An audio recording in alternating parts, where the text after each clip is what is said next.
मैं ग्रामीण क्षेत्र के युवाओं को हर वो साधन और ज्ञान निःशुल्क प्रदान करने में लगा हूँ जो महानगरों में लाखों रुपए खर्चने के बाद प्राप्त होते हैं। मैं शपथ लेती हूँ विद्यार्थी मेरा धर्म है, मानवता की सेवा करना मेरा परम लक्ष्य है। राष्ट्र की उन्नति में मैं सदा तत्पर रहूंगी। अपने कर्तव्य मार्ग पर आगे बढ़ते हुए एक स्वच्छ, सुंदर तथा भ्रष्टाचार मुक्त मैं भारत का निर्माण करूंगी। जय हिंद। तो भारतीय संविधान में हम लोग पढ़ रहे थे राज्य की कार्यपालिका है, राज्य की कार्यपालिका एवं विधायिका, कार्यपालिका एवं विधायिका।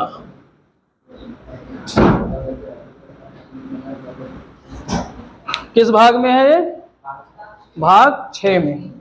राज्य की कार्यपालिका भाग 6 में है और अनुच्छेद कहाँ से कहाँ तक है? 152 से 237 तक। ठीक है, तो याद होना चाहिए। भाग 6 में अनुच्छेद 152 से लेकर 237 तक। भाग 1 में क्या है? फर्स्ट फटाफट रिवाइज करो। भाग 1 में क्या है? संघ के बारे में, संघ एवं राज्य क्षेत्र, संघ एवं राज्य क्षेत्र के बारे में है। और भाग 2 में नागरिकता है। क्या है? नागरिकता। और भाग 3 में क्या है? मूल अधिकार, मूलाधिकार या मूल अधिकार कह सकते हो। और भाग 4 में क्या है?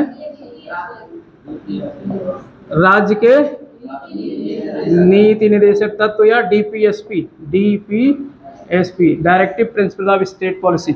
और भाग 5 से पहले कुछ है क्या? 4 का या 4A, इसमें क्या है? मूल कर्तव्य, मूल कर्तव्य पहले नहीं था, इसको जोड़ा गया है अनुच्छेद बढ़ा करके। कौन सा अनुच्छेद बढ़ाया गया है? 51A या 51 का। ठीक है, तो मूल कर्तव्य बीच में जोड़ा गया है। और भाग 5 किससे संबंधित है? संघ सरकार के बारे में या केंद्र सरकार के बारे में? संघ सरकार। यहाँ पर संघ के और उसके राज्य क्षेत्र यानी केंद्र और राज्य क्षेत्र उसके बारे में बताया गया है, लेकिन यहाँ पर सरकार के बारे में बताया है। कौन सी सरकार? केंद्र की सरकार के बारे में बताया गया है। ठीक है, जिसमें हमने केंद्र की कार्यपालिका, केंद्र की विधायिका और सुप्रीम कोर्ट के बारे में अध्ययन किया था, महान्यायवादी, इन सब का अध्ययन किया था। और हमारा जो भाग 6 है, जो अनुच्छेद 152 से लेकर 237 तक है, इसमें हम लोग पढ़ेंगे राज्य सरकार के बारे में। किसके बारे में? राज्य सरकार के बारे में। तो हमने कार्यपालिका का अध्ययन शुरू किया था। कार्यपालिका में हम लोगों ने पढ़ा था क्या क्या? राज्यपाल के बारे में आज थोड़ा बहुत पढ़ लिया था हम लोगों ने। और कार्यपालिका में राज्यपाल पढ़ेंगे और सीएम पढ़ेंगे, मुख्यमंत्री। ठीक है, मंत्रिमंडल का अध्ययन करेंगे, मंत्रिमंडल का अध्ययन करेंगे और करेंगे अध्ययन इसका महाअधिवक्ता का, महाअधिवक्ता। तो ये 4 कार्यपालिका के ये 4 प्रमुख संवैधानिक पद हैं। क्या है? संवैधानिक। संवैधानिक शब्द अगर आ जाए तो इसका मतलब संविधान में किसी न किसी अनुच्छेद में उसका नाम दर्ज होगा। यही तो होता है। संवैधानिक का मतलब क्या? भारतीय संविधान के किसी अनुच्छेद में उसका नाम दर्ज होगा। राज्यपाल भारतीय संविधान के अनुच्छेद में 153 से लेकर के 159 तक लगभग ये इसके बारे में दर्ज है। ठीक है, मुख्यमंत्री के बारे में संविधान में दर्ज है। मंत्रिमंडल, महाधिवक्ता, ये सब भारतीय संविधान के किसी न किसी अनुच्छेद में इनका जिक्र आया हुआ है। तो हम लोग इसके पहले राज्यपाल के बारे में थोड़ा बहुत अध्ययन कर लिए थे कि इसके मतलब इसकी नियुक्ति कैसे होती है, इसके कार्यकाल के बारे में, इसकी शपथ कौन दिलाता है, ये सारी चीज़ हम लोग पढ़ लिए थे। थोड़ा सा रिवाइज करेंगे। देखो, इसके लिए एक जो है ट्रिक है, इसके राज्यपाल के बारे में इसके आर्टिकल्स को याद करने के लिए एक ट्रिक है जो है वो आप लिख देते हैं यहाँ पर।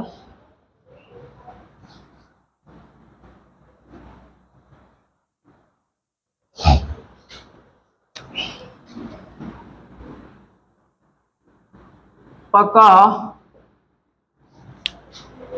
गीला हो गया इसलिए नहीं चल रहा है क्या? पक्का निकाय, पक्का निकाय सचिव, ठीक है। ये इसके राज्यपाल को याद करने का एक ट्रिक है। पा हो गया अनुच्छेद 153 और का हो गया अनुच्छेद 154, नी हो गया अनुच्छेद 155, अभी समझाएंगे सब, और ये हो गया अनुच्छेद 156, यह हो गया अनुच्छेद 157 और इसका हो गया अनुच्छेद 158, अनुच्छेद 159। अब ये क्या बोला है? पा से मतलब होगा राज्यपाल का पद होगा। मैंने बताया था अनुच्छेद 153 में कहा गया है प्रत्येक राज्य में एक क्या होगा? राज्यपाल होगा, जो कौन से अनुच्छेद में है? अनुच्छेद 153। अब अनुच्छेद 152 से शुरू होता है, तो 152 में क्या है? मैंने बताया था अनुच्छेद 152 में राज्य की परिभाषा दी गई है। राज्य की क्या दी गई है? परिभाषा। राज्य का मतलब जो हम इस राज्य की बात करते हैं जिसके पास एक क्षेत्र है, भाई राज्य क्या होगा? राज्य जैसे मान लो उत्तर प्रदेश राज्य की हम बात करें, ठीक है, उत्तर प्रदेश राज्य की बात करें तो उत्तर प्रदेश राज्य की एक बाउंड्री है कि नहीं है? तो इसका एक क्षेत्र है कि नहीं है? उत्तर प्रदेश राज्य की एक बाउंड्री है, अर्थात एक क्षेत्र है, उसका एरिया है कि नहीं?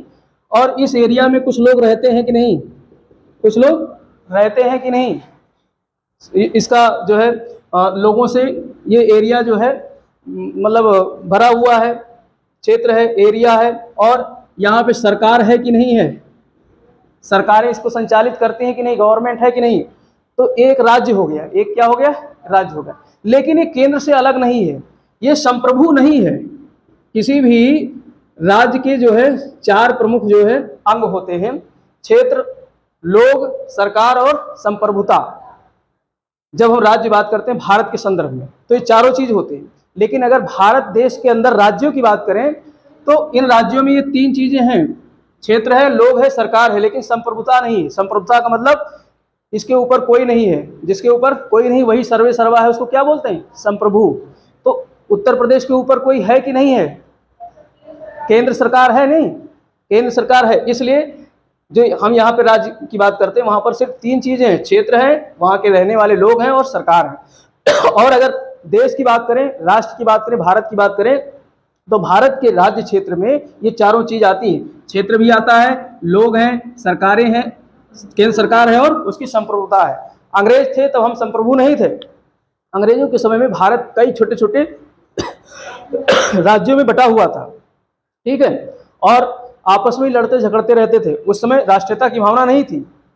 लेकिन जब हमारा देश आज़ाद हुआ तो एक संप्रभु हो गया राज्य।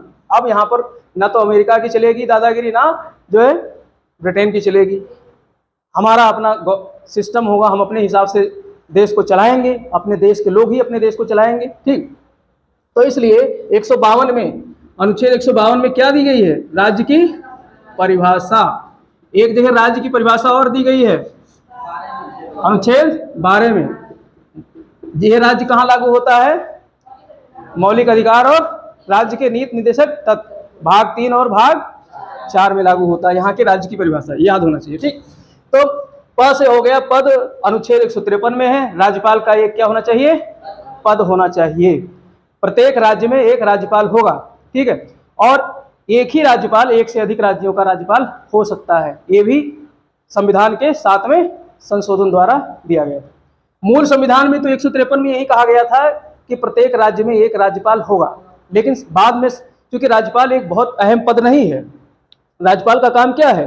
केंद्र और राज्य के बीच जो है न्योता लेके जाना, यानी वो क्या काम करता है? कड़ी का काम करता है, दोनों को जोड़ने का काम करता है कि राज्य अलग ना हो सके, केंद्र से अलग ना हो सके। जैसे ही अलग होने लगेगा, अर्थात वहाँ की गवर्नमेंट फेल होने लगेगी, वैसे शिकायत कर देगा राष्ट्रपति से, और राष्ट्रपति उस वहाँ पर क्या लागू कर देगा?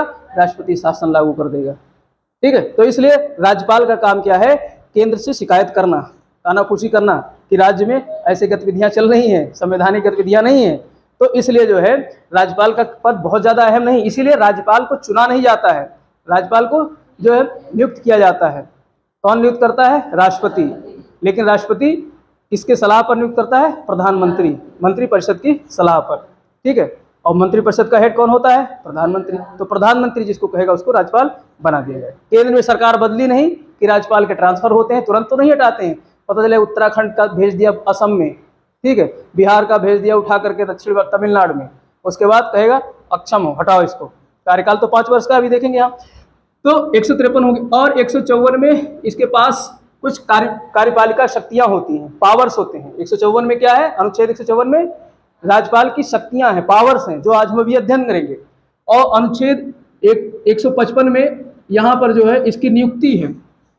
155 में क्या कहा गया है, राज्यपाल की नियुक्ति होगी, सब हमने बता दिया था। नियुक्ति कौन करता है, नियुक्ति राष्ट्रपति करता है। राज्यपाल की नियुक्ति कौन करता है, राष्ट्रपति। किसकी सलाह पर, प्रधानमंत्री या मंत्रिपरिषद की सलाह पर। और यहाँ पर कार्य का मतलब हो गया इसका कार्यकाल। 156 में क्या है, कार्यकाल।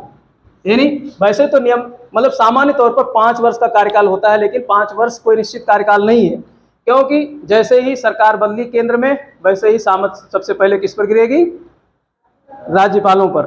ठीक है, अगर मान लो बीजेपी की सरकार है, दोबारा फिर सत्ता में आ गई, तो उसी के राज्यपाल होंगे। जैसे ही मान लो अगर कांग्रेस की सरकार आई नहीं, तो ये सारे राज्यपाल किसके थे, पहले बीजेपी के थे, तो ये सब हटाए जाएंगे, तुरंत सामत गिरेगी किस पर, राज्यपालों पर। सरकार चेंज, आप देखना, आप ये सब पढ़ करके फिर न्यूज पढ़ा करना। ठीक है, तो कार्यकाल 5 वर्ष नहीं पूरा होता है। 156 में कहा गया है राज्यपाल का नियमतः सामान्यतः 5 वर्ष कार्यकाल होगा, लेकिन ये किसके प्रसाद पर्यंत है, राष्ट्रपति के। राष्ट्रपति ने इसको जो है पद दिया है, तो राष्ट्रपति के ही प्रसाद पर्यंत ये पद धारण करता है। राष्ट्रपति इसको जब चाहेगा तब बुला लेगा कि आ जाओ भैया, बोरिया बिस्तर लेकर, तुम्हारा काम खत्म हो गया। ठीक, तो इसका कार्यकाल ये है। और यहाँ पर या का मतलब हो गया इसकी योग्यता। ये या से क्या हो गया, योग्यता। योग्यता क्या होनी चाहिए, मैंने बताया था 2 मुख्य योग्यताएं होनी चाहिए। भारत का नागरिक होना चाहिए और उसकी आयु 35 वर्ष होनी चाहिए। और स से शर्त, यानी योग्यता अनुच्छेद 157 में है, और स से शर्त अनुच्छेद 158 में है। यानी योग्यता के साथ साथ एक शर्त रखी गई है कि वो किसी सरकारी पद पर न हो, लाभ के पद पर नहीं होना चाहिए, वो कहीं जो है किसी मतलब सांसद नहीं होना चाहिए, मंत्री नहीं होना चाहिए। अगर है तो उसे इन सारे पदों को त्याग देना पड़ेगा, तब उसके बाद वो, यानी ये शर्त हो गया। अनुच्छेद 158 में क्या हो गया, राज्यपाल की शर्तें हो गई। और यहाँ पर 159 में हो गया शपथ। क्या हो गया, शपथ। राज्यपाल को शपथ राष्ट्रपति दिलाता है क्या, हाई कोर्ट का मुख्य न्यायाधीश या फिर वरिष्ठतम न्यायाधीश। अगर मुख्य न्यायाधीश नहीं तो कौन दिलाएगा, वरिष्ठतम। अब देखो, नियुक्ति करता है राष्ट्रपति। अब राष्ट्रपति अगर नियुक्ति करके सबको शपथ दिलाने लगे आकर के वहां के राज्यों में, तो बड़ी दिक्कत हो जाएगी राष्ट्रपति के लिए। पता चले यही काम करता रहेगा, इसलिए कहा भैया नियुक्त हम करके भेज रहे हैं, शपथ जा करके तुमको कौन दिला देगा, वहां के मुख्य न्यायाधीश दिला देंगे, हाई कोर्ट के। या तो शपथ दिला के वहां से भेज दें कि पद और गोपनीयता की शपथ लेके हमारे यहाँ से जाओ उस राज्य में, तो ये भी दिक्कत होगी। तो इसलिए शपथ कौन दिलाता है, हाई कोर्ट का मुख्य न्यायाधीश। तो ये मोटा मोटी जो है ये अनुच्छेद है, इनको याद कर सकते हो। पका निकाय स, क्या याद रखोगे, पका निकाय स, पका निकाय स। निकाय मतलब नगर निकाय, गांव, नगर निकाय से याद रखो। पा से होगा पद, राज्य का, राज्य में एक राज्यपाल का पद होगा। और का से राज्यपाल की पावर्स होंगे, कार्यपालिका से संबंधित पावर्स होंगे। और नी से नियुक्ति, नियुक्ति कौन करेगा, राष्ट्रपति। अनुच्छेद 155, 153 से शुरू हो रहा है, लास्ट ध्यान रखो, बस जोड़ते चले जाना, बस हो जाएगा। का से कार्यकाल, अनुच्छेद 156। योग्यता, अनुच्छेद 157। सब शर्त, अनुच्छेद 158। शपथ, अनुच्छेद 159। तो इस तरीके से पका निकाय सा, इस फार्मूले से आप इसको याद रख सकते हो। अब हम लोग इसमें अध्ययन करेंगे इसकी शक्तियों के बारे में, राज्यपाल के पावर्स के बारे में, क्या क्या इसके पावर्स हैं। ठीक,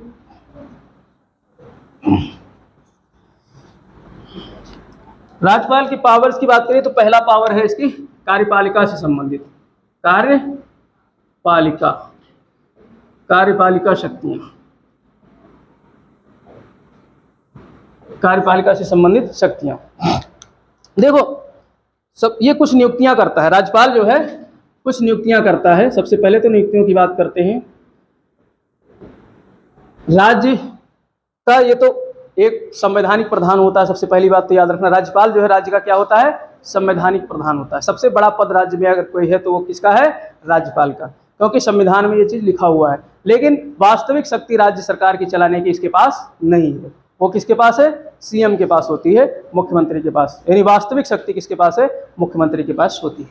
तो ये नियुक्ति सबसे पहले किसकी करता है, सीएम की करता है, मुख्यमंत्री की करता है। राज्य में कार्यपालिका, कार्यपालिका का मतलब कार्य को करना है, राज्य सरकार चलाना है, सरकार को चलाने के लिए कुछ पद होने चाहिए, उस पर व्यक्ति बैठाने चाहिए। तो सबसे पहले ये व्यक्तियों को बैठाएगा। तो किसको बैठाएगा? पहले अपना प्रधानमंत्री नियुक्त करेगा ना। राजा कौन है? राज्यपाल है। राज्य का राजा कौन है? राज्यपाल। और राज्य का प्रधानमंत्री कौन होगा? सीएम, मुख्यमंत्री होगा। राज्य भाई पहले प्रधानमंत्री होते ना, जैसे शिवाजी के प्रधानमंत्री होते थे, ठीक है। तो पेशवा बाजीराव के, तो इस तरीके से पेशवा बाजीराव राजा हो गए और प्रधानमंत्री जो कोई मतलब पद सृजित कर दिया गया, प्रधानमंत्री बनाए जाते थे। तो एक छोटा सा राज्य क्षेत्र था, उसके प्रधान। तो ऐसे ही राज्यपाल राज्य का तो एक राजा हो गया। अब उसको सहायता देने के लिए राज्य कैसे चलेगा? कौन होंगे? प्रधानमंत्री होंगे। प्रधानमंत्री के साथ मंत्री विभाग होंगे, मंत्रियों को बांटे जाएंगे। तो यहाँ पर प्रधानमंत्री चूंकि यहाँ केंद्र में बनाया जाता है, तो यहाँ राज्य में कौन होगा? प्रधान? सीएम होगा, मुख्यमंत्री होगा। तो इसको मुख्यमंत्री, तो मुख्यमंत्री की नियुक्ति करेंगे। मुख्यमंत्री किसको बनाया जाएगा? जो सरकार विधानसभा के चुनाव में जो पार्टी बहुमत प्राप्त करेगी, जिस पार्टी का विधानसभा के चुनाव में क्या होगा? बहुमत होगा, उस बहुमत दल के नेता को बुलाएगा राष्ट्रपति, कहेगा तुम मुख्यमंत्री अपने मतलब पार्टी से एक व्यक्ति को भेजो जिसको हम मुख्यमंत्री बनाएं। ठीक, तो उसे मुख्यमंत्री बनाएगा। अब मुख्यमंत्री की सलाह से ये नियुक्त करेगा जो है मंत्रियों की। किसकी नियुक्ति करेगा? मंत्रियों की। नियुक्ति कौन करेगा मंत्रियों की? तो राज्यपाल करेगा, याद रखना। लेकिन सलाह कौन देगा? सीएम देगा। ठीक है, तो मंत्रियों की नियुक्ति हो गई। और इसके अलावा जो है यहाँ पर कुछ अन्य चीजें हैं, कुछ आयोगों की नियुक्तियां करता है। कुछ आयोग जैसे कि राज्य वित्त आयोग, राज्य वित्त आयोग का गठन, इसके सदस्य और इसके अध्यक्ष की नियुक्ति करता है। ठीक, और इसके अलावा राज्य लोक सेवा आयोग है। क्या है? राज्य लोक सेवा आयोग, जिसका सपना है बहुत लोगों का कि वहाँ पहुँचे, इंटरव्यू दें और एसडीएम बने, और एसडीएम ज्योति मौर्य बन जाए। सुना है आजकल ट्रेंडिंग में चल रही है एसडीएम ज्योति मौर्य। तो ऐसा नहीं बनना है, एसडीएम ज्योति मौर्य नहीं बनना है। बहुत ट्रेंडिंग टॉपिक है, हम तो देख रहे हैं, जब जहाँ भी कहीं उसको उठाओ, क्या नाम है, यूट्यूब, सब जगह यही छाई हुई है। इस पर प्रैंक वीडियो बहुत लोगों ने बना दिया, बहुत सारे प्रैंक वीडियो बने हैं ज्योति मौर्य पर। तो हर व्यक्ति का सपना होता है, अगर वो तैयारी कर रहा है सरकारी नौकरी की, तो राज्य लोक सेवा आयोग तक पहुंचने का। तो राज्य लोक सेवा आयोग का जो मुख्यालय है वो इलाहाबाद में है ना, और इसके अध्यक्ष की नियुक्ति कौन करता है? तो राज्यपाल करते हैं। और सदस्य होते हैं इसमें, राज्य लोक सेवा आयोग में सदस्य होते हैं। तो इन सदस्यों की नियुक्ति भी कौन करता है? राज्यपाल करता है। तो याद रखना, राज्य लोक सेवा आयोग के अध्यक्ष की नियुक्ति, सदस्यों की नियुक्ति कौन करता है? राज्यपाल महोदय करते हैं। ठीक, तो राज्य लोक सेवा आयोग हो गया। इसके अलावा जो है निर्वाचन आयोग होता है, राज्य का निर्वाचन आयोग होता है। ठीक, तो राज्य के निर्वाचन आयोग के अध्यक्ष सदस्यों का जो है उसकी नियुक्ति करना, राज्य के निर्वाचन आयोग के सदस्यों और अध्यक्ष की नियुक्ति करना। अब बताओ, लोक विधानसभा का चुनाव कौन कराता है? राज्य निर्वाचन आयोग या संघ का निर्वाचन आयोग कराता है? विधानसभा चुनाव जो होता है सीएम बनने के लिए, मुख्यमंत्री बनने के लिए, सरकार चुनने के लिए राज्य में, तो उसका निर्वाचन कौन कराता है? राज्य निर्वाचन या केंद्र का निर्वाचन कराता है? केंद्र का निर्वाचन कराता है, राज्य का निर्वाचन नहीं कराता। राज्य का निर्वाचन सिर्फ ग्राम पंचायत, नगर पंचायत, ठीक है, इनका चुनाव कराता है। नगर निकायों का चुनाव कराता है। अभी नगर निकाय चुनाव हुआ था ना, मेरी ड्यूटी जब लगी थी इसमें मजिस्ट्रेट में, तो नगर निकाय चुनाव हुआ था, तो वो चुनाव कौन कराता है? राज्य निर्वाचन आयोग। लेकिन राष्ट्रपति का चुनाव हो गया, और आपका जो है लोकसभा का चुनाव हो गया, विधानसभाओं का चुनाव हो गया राज्यों में, ये सब कौन कराता है? केंद्र का निर्वाचन आयोग कराता है, केंद्र सरकार नहीं कराती। निर्वाचन आयोग एक संवैधानिक जो है संस्था है। निर्वाचन आयोग क्या है? एक संवैधानिक संस्था है जो स्वायत्त है, उस पर किसी सरकार का दबाव नहीं रहता है, इसलिए वो स्वायत्त रूप से कार्य करती है। तो अगर राज्य निर्वाचन आयोग कराने लगे तो जिसकी सरकार है वो इस पर दबाव डालेगी, कहेगी भैया बूथ कैप्चरिंग करानी है, फलानी जगह वोटिंग हमारी पड़नी चाहिए, जबरदस्ती दबाव पड़ेगा ना राज्य निर्वाचन आयोग पर। लेकिन केंद्र कराएगा, तो केंद्र के पास जो है तमाम फोर्सेज हैं, उसके पास में देखा ना वो ब्लैक कमांडो भेज देती है केंद्र सरकार चुनावों में, जो है जहाँ देखती है कि बूथ कैप्चरिंग हो सकता है, बलवा हो सकता है। तो इस तरीके से केंद्र निर्वाचन कराता है। तो राज्य निर्वाचन आयोग का गठन, उसके सदस्यों का और अध्यक्षों का गठन कौन करता है? राज्यपाल महोदय करते हैं। ठीक, इसके अलावा चूंकि कुछ राज्यों में विधान परिषदें हैं, अभी आगे हम लोग पढ़ेंगे, अभी यहाँ चर्चा नहीं करेंगे। विधानसभा और विधान परिषद, विधानमंडल, जिस तरीके से संसद के 2 सदन होते हैं, लोकसभा और राज्यसभा, ऐसे ही राज्यों में विधायिका के 2 सदन हो सकते हैं। मोस्टली एक ही सदन होता है, विधानसभा जिसको कहते हैं, लेकिन कुछ राज्यों में विधान परिषदें भी हैं। ठीक है, तो विधान परिषदों में निर्वाचन की व्यवस्था क्या है, उसमें डायरेक्ट जनता नहीं चुनकर भेजती। जैसे राज्यसभा के सदस्य का निर्वाचन होता है, डायरेक्ट जनता नहीं चुनती है, ऐसे ही विधान परिषद में। तो विधान परिषद में जो जितनी सीटें होती हैं उसका 1/6 सीट, यानी जैसे 60 सीट है किसी राज्य में विधान परिषद की, तो 1/6 का मतलब कितना हो गया, 1/6 मतलब हो गया कितना, 10 सीट। 10 सीट हो गया ना, तो 10 सीट यानी 1/6 सीट राज्यपाल जो है अब नियुक्त करता है, उसको अपॉइंट करता है, राज्यपाल नियुक्त करेगा।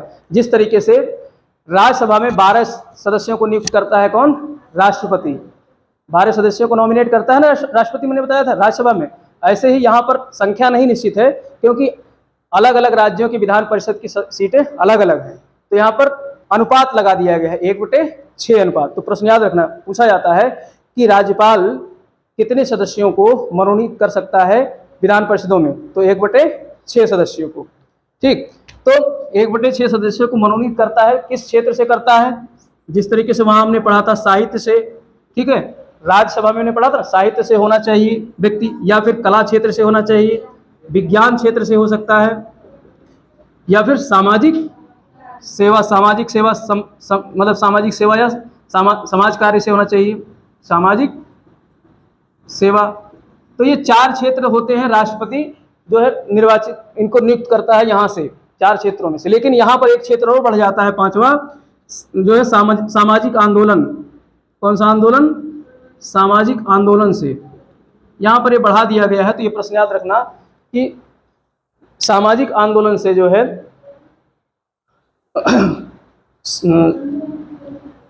कोऑपरेटिव मूवमेंट, सामाजिक नहीं, इसको देखो एक शब्द इसके लिए आया है, कोऑपरेटिव को हिंदी में क्या कहते हैं, देखो हिंदी ध्यान नहीं आ रही।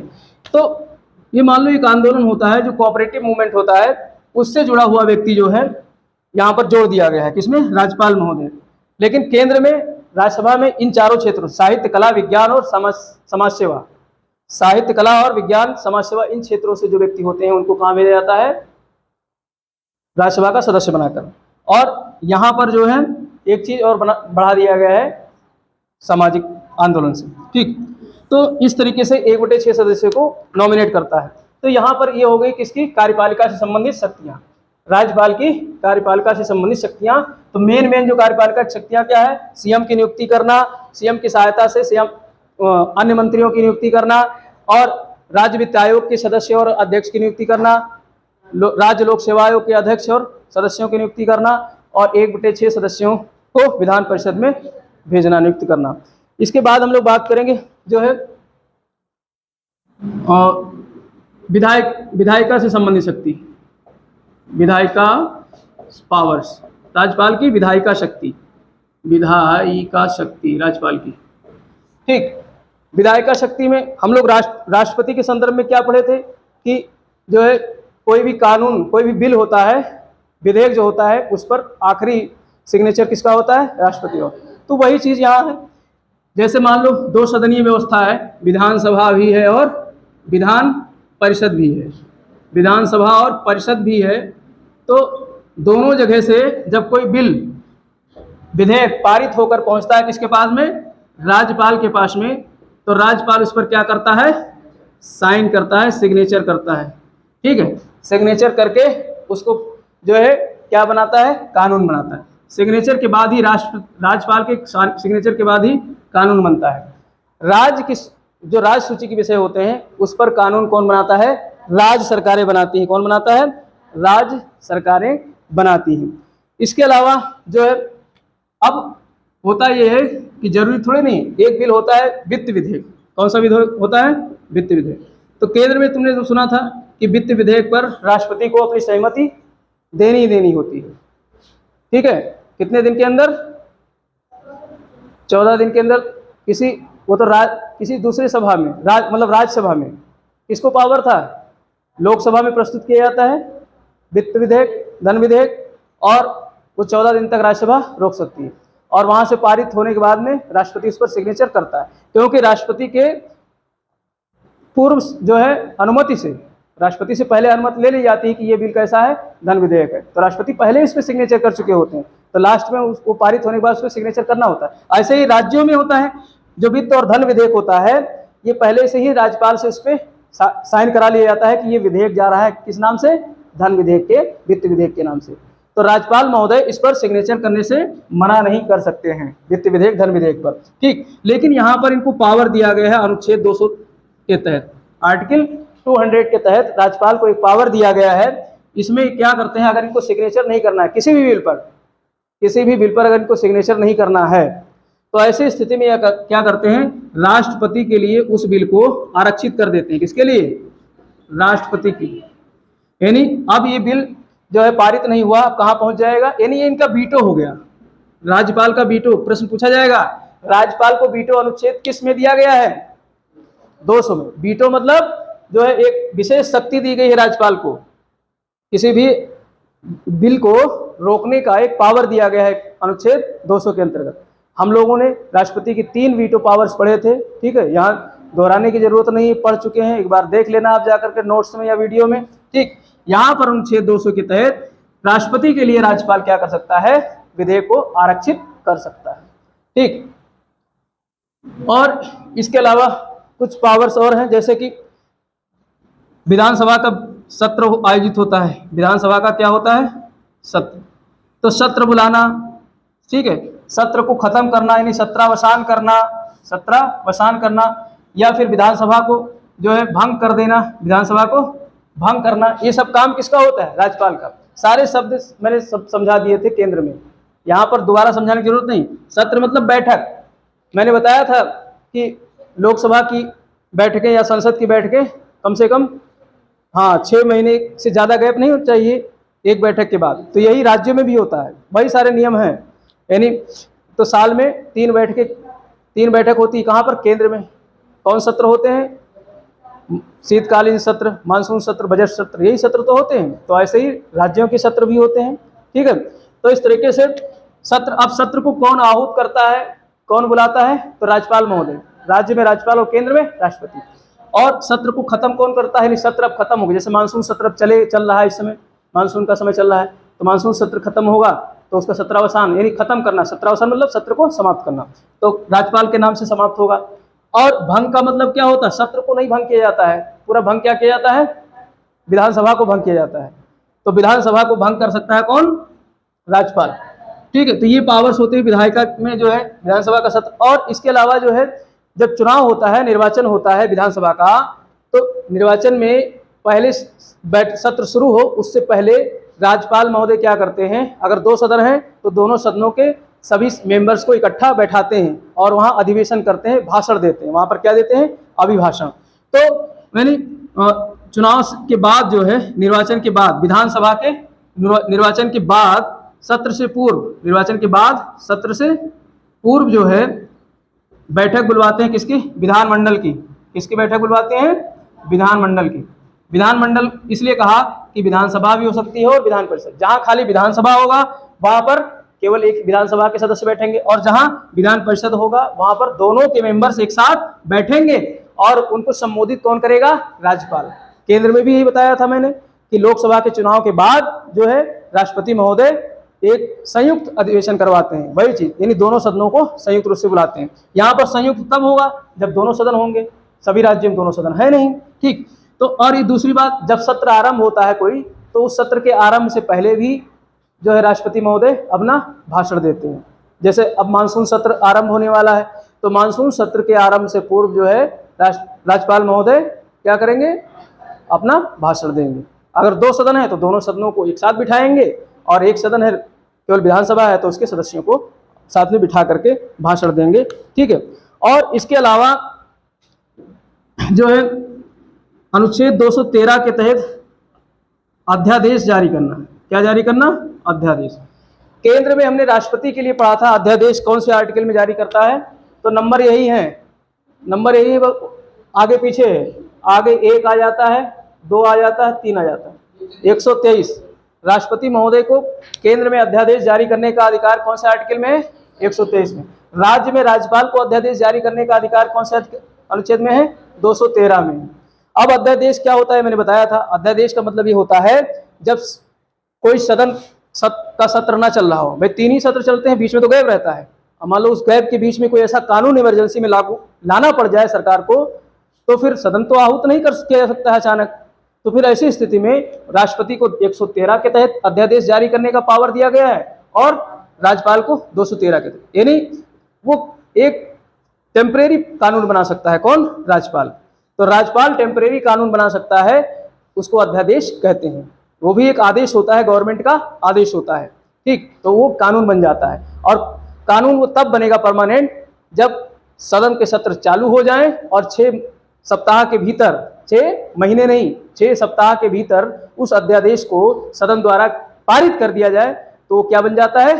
कानून बन जाता है। जिस तरीके से विधेयक को कानून बनाया जाता है, उसी तरीके से अध्यादेश को कानून बनाने के लिए अगर 2 सदन है तो दोनों सदनों से पारित होना चाहिए। एक सदन है विधानसभा ही है तो विधानसभा उसे पारित कर दे 6 सप्ताह के भीतर। यहाँ पे आपको शब्द याद रखना है, 6 माह नहीं, 6 सप्ताह। ऐसे ही राष्ट्रपति के मामले में भी था, तो 6 सप्ताह के भीतर अगर उसे पारित कर देता है सदन, तो फिर वो क्या बन जाता है? परमानेंट कानून। नहीं तो ये टेम्परेरी कानून है, जैसे ही सत्र चालू होगा अगर पारित नहीं हुआ तो अपने आप खत्म हो जाएगा, और 6 सप्ताह से ऊपर हो गया तो भी अपने आप वो खत्म हो जाएगा। यानी सदन चालू हो गया और 6 सप्ताह के भीतर उसे नहीं रखा गया सदन के सामने, तो अपने आप ही वो अध्यादेश कानून नहीं बन पाएगा, समाप्त हो जाएगा, ठीक। और इसके अलावा एक चीज और है, यहाँ पर राष्ट्रपति को राज्यपाल को एक पावर है अनुच्छेद 356 के तहत, अनुच्छेद 356 के तहत राज्यपाल को एक पावर दिया गया है राष्ट्रपति शासन लगाने का। राज्य में कौन सा शासन लगता है? राष्ट्रपति शासन। तो ये कौन से अनुच्छेद में है? अनुच्छेद 356 के तहत। कब लगाएगा, कब लागू होगा राष्ट्रपति शासन? जब राज्य की संवैधानिक व्यवस्था फेल हो जाए, यानी सरकार जो है सही तरीके से न चल पा रही हो, तो राज्यपाल महोदय यहाँ से रिपोर्ट लगा करके केंद्र को भेजते हैं राष्ट्रपति के पास, ठीक है। राष्ट्रपति मंत्रणा करते हैं प्रधानमंत्री के साथ, और फिर वहाँ पर जो है संवैधानिक व्यवस्था फेल होने के कारण उस राज्य में क्या लागू कर दिया जाता है? राष्ट्रपति शासन। अब राष्ट्रपति शासन हो जाएगा तो राष्ट्रपति तो थोड़े नहीं शासन करने आएंगे, राष्ट्रपति ने तो अपना एक प्यादा बैठा दिया है, किस रूप में? राज्यपाल के रूप में। फूफा जी बना के बैठा दिए गए ना, वहाँ केंद्र में फूफा राष्ट्रपति थे, उनके पावर्स तो ज़्यादा होते नहीं। जैसे बारात में फूफा चलते ना, तो फूफा जी चलते हैं दूल्हा के, तो बहुत नाक मुँह फुलाते हैं, कहीं इधर मुँह फुला के गुस्सा के बैठ गए, कहीं उधर गुस्सा के बैठ गए। मिलना तो कुछ है नहीं, मिलेगा किसको? दूल्हा को मिलेगा ना, फूफा के भतीजे को मिलेगा। तो ऐसे ही राज्यपाल और राष्ट्रपति भी ऐसे ही होते हैं, उनको कुछ मिलना नहीं है। पावर्स तो दिखाने को बहुत है कि बहुत बड़े पावर वाले हैं, लेकिन है कुछ नहीं। तो राष्ट्रपति महोदय शासन करने नहीं आते हैं, उन्होंने एक व्यक्ति को बिठा दिया है राज्य में, राज्यपाल। कहते हैं जा बेटा तुम ही मौज उड़ाओ, अब तुम ही सरकार हो, आज से तुम ही क्या हो? सरकार हो। तो राष्ट्रपति शासन में राज्य का शासन कौन चलाता है? राज्यपाल। समय समय पर रिपोर्ट भेजते रहते हैं कि ये व्यवस्था ऐसी है, ये व्यवस्था ऐसी है, ठीक है। तो ये कार्यपालिका और विधायिका से संबंधित पावर्स हो गए। अब हम लोग वित्तीय पावर्स की बात करेंगे।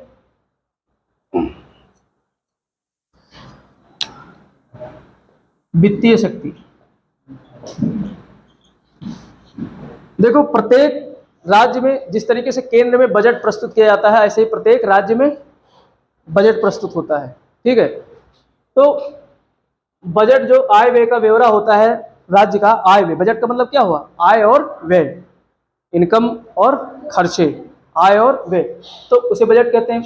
तो इस बजट को तैयार करवाना, बजट को जो है वित्त मंत्री की सहायता से सदन में रखवाना, अगर 2 सदन है, विधान परिषद भी है, विधानसभा भी है, तो दोनों सदनों में रखवाना, ये किसका कार्य है? राज्यपाल महोदय का है। किसका कार्य है? राज्यपाल महोदय का कार्य है, ठीक है। और इसके अलावा धन विधेयक जो होता है, धन विधेयक, ठीक है, तो धन विधेयक पर सबसे पहले सिग्नेचर कौन करता है? राज्यपाल। यानी कोई विधेयक धन विधेयक है, ये तो सदन का जो है सभापति यानी अध्यक्ष निश्चित करेगा, वही तो लिखेगा नोट पे कि ये धन विधेयक है, और उस धन विधेयक से राज्यपाल से पहले ही अनुमति ले ली जाती है। तो धन विधेयक से संबंधित पावर राज्यपाल के पास क्या है कि वो पहले ही अनुमति दे देता है राज्यपाल महोदय को, जो है कि ये धन विधेयक है, ठीक है। इसके अलावा एक निधि होती है जिसको बोलते हैं आकस्मिक निधि। आकस्मिक निधि, आकस्मिक निधि का स्वामी कौन होता है? तो राज्यपाल। केंद्र में राष्ट्रपति होता है, राज्यों में राज्यपाल। आकस्मिक निधि इसलिए बनाई गई है कि इसमें झमेला नहीं, जैसे कोई आपदा आई, कोई विपत्ति पड़ी किसी राज्य में, तो वो पैसा कहाँ से खर्च करेंगे? तुरंत आकस्मिक निधि से। राज्यपाल महोदय जो है रिलीज करवाएंगे, पैसा रिलीज करेंगे मुख्यमंत्री साहब के लिए, और वो खर्च करेंगे पैसा कि आपदाओं में, बाढ़ आ गई या कहीं भूकंप आ गया, सुनामी आ गई, ठीक है। तो इसके लिए एक फंड बनाया गया है जिसको कहते हैं कंटिजेंसी फंड या आकस्मिक निधि। तो ये वित्तीय शक्तियां हो गई किसकी? राज्यपाल की, ठीक। बजट को प्रस्तुत करवाना ये काम है, धन विधेयक पर पहले से ही सिग्नेचर कर देना, और आकस्मिक निधि से धन को जो है निकालना, ये भी काम किसका है? राज्यपाल महोदय के। यानी आकस्मिक निधि का स्वामी कौन होता है? तो राज्यपाल। केंद्र में राष्ट्रपति होता है और राज्यों में राज्यपाल। अब है न्यायिक शक्ति, जुडिशियल पावर, न्यायिक शक्ति, न्यायिक शक्ति, जुडिशियल पावर। न्यायिक शक्ति में जो है सबसे पहले तो एक चीज ये देखो कि जो राज्यों में हाई कोर्ट होते हैं, हाई कोर्ट में जज और जो चीफ जस्टिस हैं हाई कोर्ट के, उनकी नियुक्ति कौन करता है?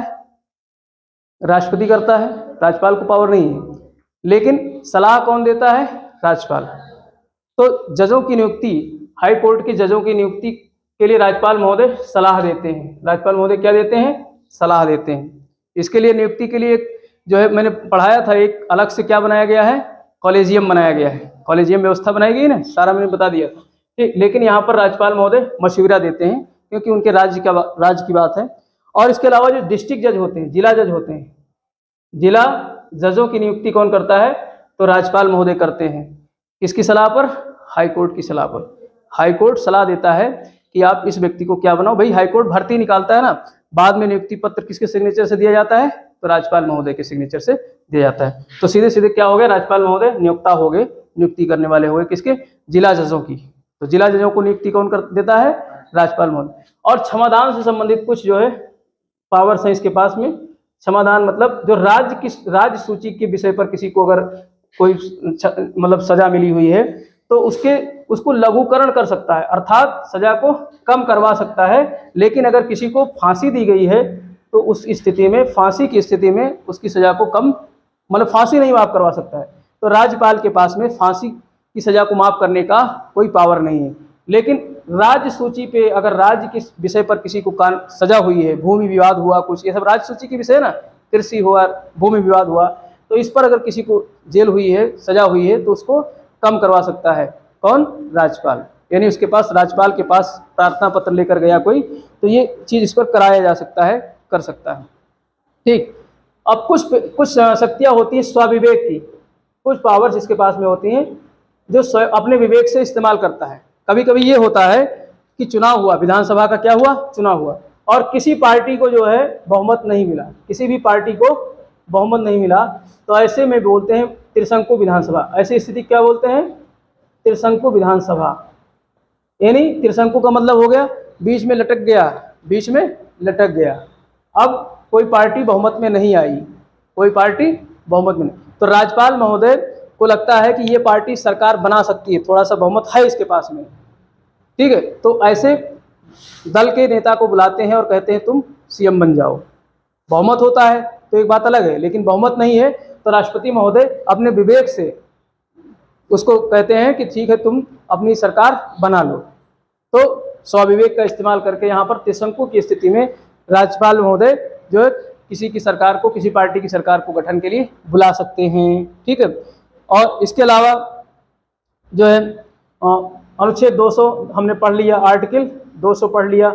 इसमें क्या है कि कोई विधेयक अगर उनको लगता है कि हमें साइन करना ही करना है तो वो क्या कहेंगे? भैया हम साइन नहीं करेंगे, इस पर वीटो लगाएंगे और राष्ट्रपति के लिए क्या कर लेंगे?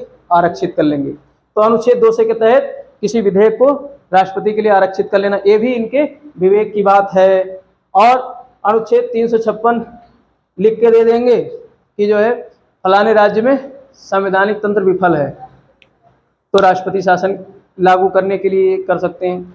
जैसे दिल्ली में बहुत खींचतान होती रहती है हमेशा, केंद्र सरकार और दिल्ली की सरकार, क्योंकि दिल्ली में सरकार दूसरी पार्टी की है, आप पार्टी की है, और केंद्र में दूसरी सरकार है। अब जैसे उत्तर प्रदेश में अगर सपा सरकार होती और केंद्र में भाजपा सरकार होती तो राज्यपाल हमेशा खुरपेश करता रहता कि तुम्हारी सरकार अच्छी नहीं चल रही है, तुम जो है हम तुम्हारे लिए रिपोर्ट भेजेंगे केंद्र को और यहाँ पर क्या लागू कराएंगे, राष्ट्रपति सरकार। लेकिन जब दोनों एक ही पार्टी की सरकार दोनों जगह है तो नौबत नहीं आती है। तो इस तरीके से अनुच्छेद 356 के तहत स्वविवेक का इस्तेमाल करके वहाँ पर क्या लागू करवा सकता है, राष्ट्रपति शासन। तो ये सब कुछ इसके क्या हो गए, कार्य हो गए। कौन कौन से कार्य हमने देखे, फटाफट एक बार रिवाइज करो, बस याद हो जाएगा। कार्यपालिका से संबंधित कार्य, सीएम की नियुक्ति कौन करता है, राज्यपाल करता है। और कार्यपालिका की शक्ति कौन, अनुच्छेद नंबर किसमें है, अनुच्छेद 153 में क्या है, पका निकाय। 153 में ये हो गया, 154 में। तो शक्ति किसमें है, अनुच्छेद 154 में। फट से लिख लो, याद रहे, पका निकाय, पका निकाय सस, पका निकाय सस। 153, 154, 155 अर्थात नियुक्ति और कार्यकाल 156 और योग्यता 157, ठीक है, और शर्त 158 और जो है आपका शपथ 159। यही तो है पका निकाय। तो अनुच्छेद 154 में क्या है, कार्यपालिका से संबंधित पावर्स है। तो कार्यपालिका की शक्ति में क्या है, राज्यपाल को अनुच्छेद 156 के तहत जो है सीएम की नियुक्ति करना, ठीक है, सीएम की सलाह से अन्य मंत्रियों की नियुक्ति करना, राज्य में मतलब जितने भी आयोग हैं, चाहे वित्त आयोग हो, लोक सेवा आयोग हो, राज्य निर्वाचन आयोग हो, इन सबके अध्यक्ष और सदस्यों की नियुक्ति करना, ठीक। और इसके अलावा हमने विधायी शक्ति देखी। विधायी शक्ति में हम लोगों ने क्या क्या पढ़ा, बिल को सिग्नेचर करके कानून बनाना, दोनों सदनों से अगर विधेयक, बिल मतलब विधेयक पारित हो गया है तो राज्यपाल महोदय उस पर सिग्नेचर करके कानून बनाते हैं, या अनुच्छेद 200 का हवाला दे करके विधेयक को रिजर्व कर सकते हैं, किसके लिए, राष्ट्रपति के लिए, ठीक है। और न्यायिक शक्ति, न्यायिक शक्ति में हमने क्या क्या देखा, हाई कोर्ट के जजों की नियुक्ति के लिए सलाह देना राज्यपाल महोदय, राष्ट्रपति महोदय को, और जिला जजों को नियुक्त करना, हाई कोर्ट के परामर्श पर जिला जजों की नियुक्ति करना, ठीक है। और इसके अलावा क्षमादान से संबंधित कुछ पावर्स हैं जो राष्ट्रपति के तरीके से नहीं है। मृत्युदंड को यहाँ क्षमा नहीं कर सकता है कौन, राज्यपाल, ठीक। और इसके अलावा उसकी कुछ जो है विवेकीय शक्ति होती है, स्वविवेक से इस्तेमाल कर सकता है। जैसे त्रिशंकु विधानसभा की स्थिति है, किसी पार्टी को बहुमत नहीं मिला है तो वो किसी भी पार्टी के दल के नेता को बुला सकता है और सीएम और सरकार बनाने को न्योता दे सकता है, ठीक है। तो इस तरीके से ये सारी जो है राज्यपाल से संबंधित पूरा टॉपिक खत्म हो गया। कल हम लोग पढ़ेंगे मंत्रिमंडल के बारे में।